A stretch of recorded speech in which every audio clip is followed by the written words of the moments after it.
आज ये भारत में जितना भी अनाचार दुराचार पापाचार हो रहा है ना, इसकी वजह यही है कि हमारे भारत में जो संविधान की स्थिति, जो गीता भागवत रामायण से कुछ चीजें जो लेनी चाहिए थी वो नहीं ली गई। अगर वो ले लिया गया होता तो आज हम इतने परेशान नहीं होते। क्या गजब की बात है ना, हमारे भारत के संविधान पे भगवान श्री राम का दरबार है, राम का दरबार है, लेकिन रामायण पढ़ने का अधिकार बच्चों को नहीं। उनके स्कूलों में बच्चों को रामायण नहीं पढ़ाई जाती। जब बच्चे रामायण पढ़ें, बचपन से पढ़ते और उन्हें पता होता कि राम इसलिए महान हो गए क्योंकि उन्होंने शूर्पणखा के इनविटेशन को भी डिनाई कर दिया, बिकॉज उन्होंने कह दिया था आई एम मैरिड।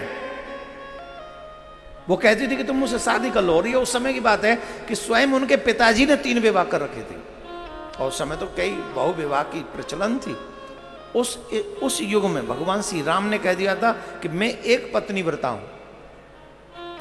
वो चरित्र अगर हम अपने बच्चों को नहीं पढ़ा सकते और फिर उम्मीद करें कि हमारे बच्चे हमारा आदर करें, कैसे संभव होगा?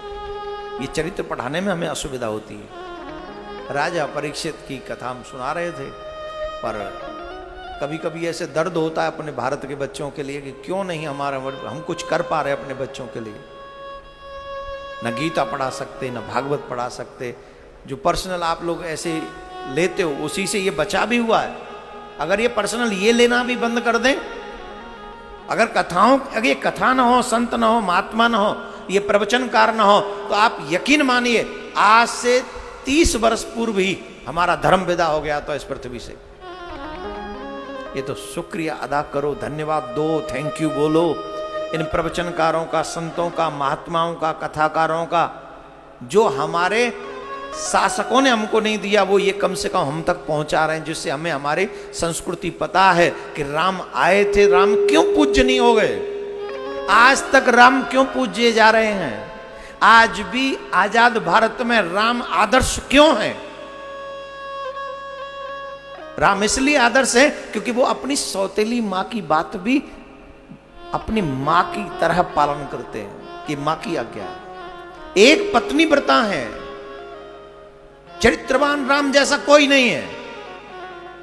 कैसे राम चरित्रवान है? एक पत्नी को छोड़कर बाकी सब मेरी माताएं बहन है। ऐसा उच्चतम श्रेष्ठ चरित्र कहां ढूंढोगे इस देश में, पूरे विश्व में? शूर्पणखा आई थी श्रृंगार बन, सुंदर बन के, लेकिन भगवान श्री राम ने देखा तक नहीं। सीतई चितई कई प्रभु बाता, अहि कुंवर मोर लघु भ्राता।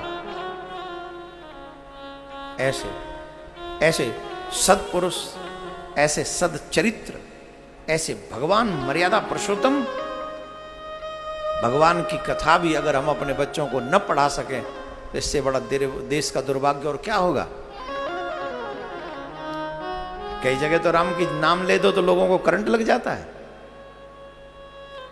राम आदर्श, राम चरित्रवान, राम भगवान हमारे भारतीय बच्चों के लिए सर्वश्रेष्ठ धन है। भगवान श्री राम और मां जानकी, कन्याओं को मां जानकी का चरित्र पढ़ना चाहिए और लोगों को, पुरुषों को भगवान श्री राम का चरित्र पढ़ना चाहिए। मैं नहीं कह सकता कि आप पूरे 100% वैसे बन जाइए, लेकिन पढ़िए तो सही, समझिए तो सही। समाज में सम्मान चाहते हो पर समाज को कुछ देना नहीं चाहते, अपने आप को कुछ देना नहीं चाहते, सम्मानीय कैसे बनोगे? तो सम्मानीय बनने के लिए जरूरी है कि हम भगवान श्री राम के पद चिन्हों पर चलें।